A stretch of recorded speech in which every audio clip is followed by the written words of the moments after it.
Hello and welcome back. I hope that you are well. In today's video I'm going to be filling up this sketchbook spread, so feel free to draw along if you wish. I had no idea what I wanted to draw this morning, if I'm completely honest. I opened up my sketchbook and I saw that I had this page where I had done a drawing outside on location the other day, which is the graphite drawing you can see on the top left. And I still had a lot of blank space on that page, so I thought, okay, since I don't know what I want to do this morning, I'm going to fill this page up. And I decided to fill it up with a mixture of interests and studies.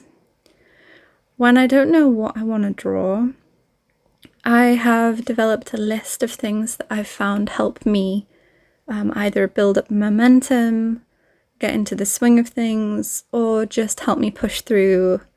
If I'm going through, like, say, art block, for example. It wasn't art block this morning, I just didn't know what to draw. It's more of like a blank page moment, I guess, than full-on art block. But one of the things that I find really helps me when I don't know what to draw is having a look at my interests list. So I've mentioned before in another video, I think, about the idea of having a my likes list, which is a list where you write down everything that you love to draw, or if you're starting out, things that you're interested in art and want to potentially explore to see if you like drawing. In my case, I have developed a list of things that I currently like drawing or currently find comfortable to draw. And one of the things on my list is characters and also particular historical periods. I love learning about history in general, but I also love drawing different cultural elements from different periods in history.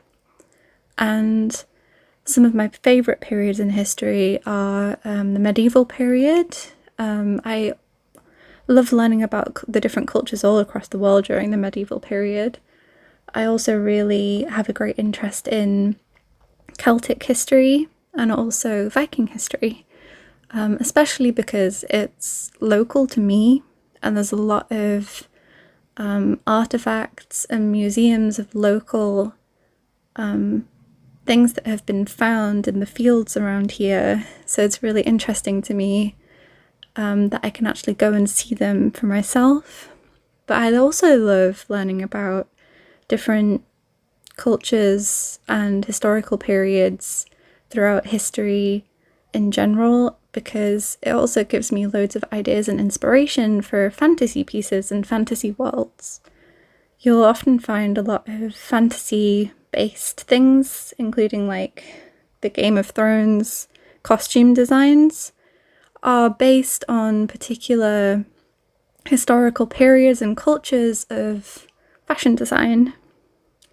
And in the case of the portrait I did here, it's based on a design from the 1400s in Germany.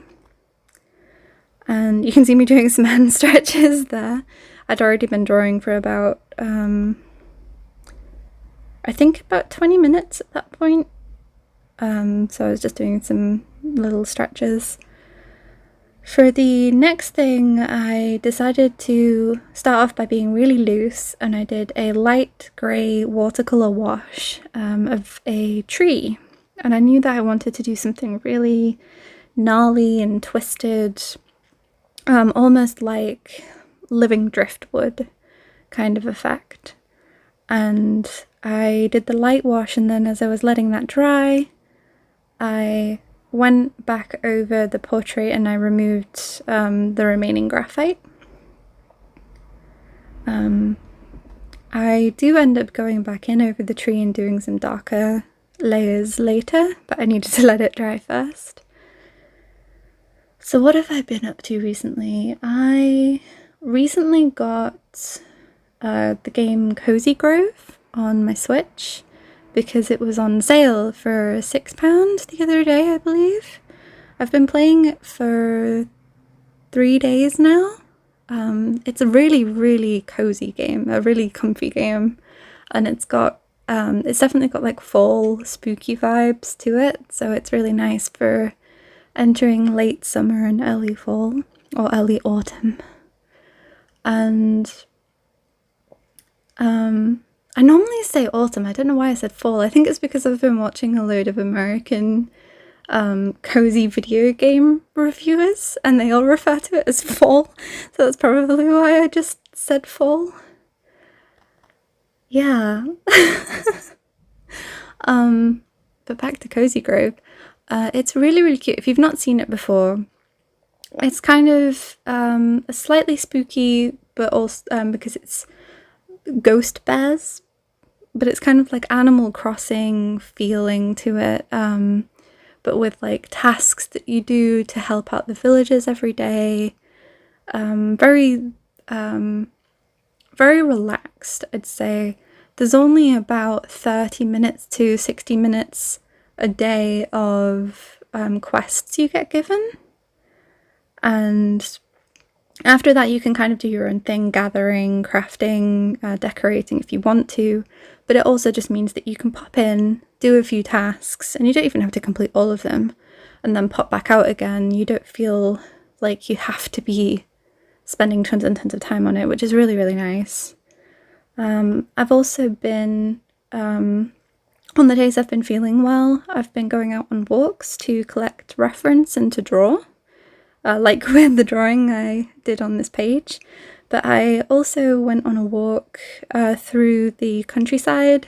You can definitely see that the fields here are now looking a lot more late summer and early autumn here.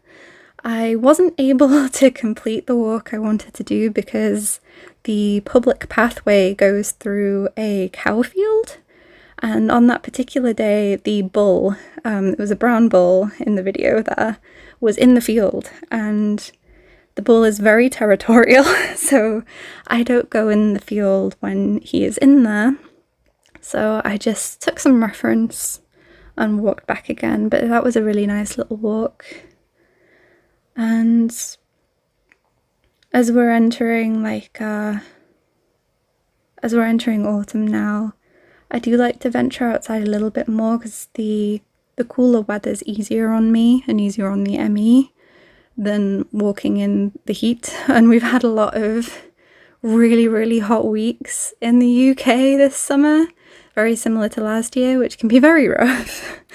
But definitely here for the cooler weather that we're starting to get now. And you can see in the video now I'm doing the inking of the tree, and I did a mixture of the brush pen and Micron. I think I used a Micron fine liner.